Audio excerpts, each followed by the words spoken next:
Crescer com os pais separados é difícil. Você aprendeu a viver entre dois mundos, duas casas, duas versões do que é uma família.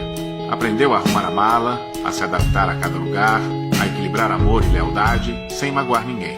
Não foi fácil os feriados divididos, os silêncios longos, as fotos antigas mostrando uma felicidade que ficou no passado. Dói perceber que o que você achava normal não era. Ver outras famílias inteiras e desejar, mesmo que em silêncio, que fosse igual para você. E ainda tem a culpa, a sensação de que, quando está com um, o outro fica sozinho. Dizem que não é sua culpa, mas o peso ainda fica. Mesmo assim, você seguiu em frente com força. Amou, mesmo quando tudo parecia partido, e encontrou estabilidade dentro de si. Tudo bem admitir que foi difícil, mas também se orgulhe, porque você não só sobreviveu, você reconstruiu o sentido de família. Parabéns pela tua força e pelo teu coração.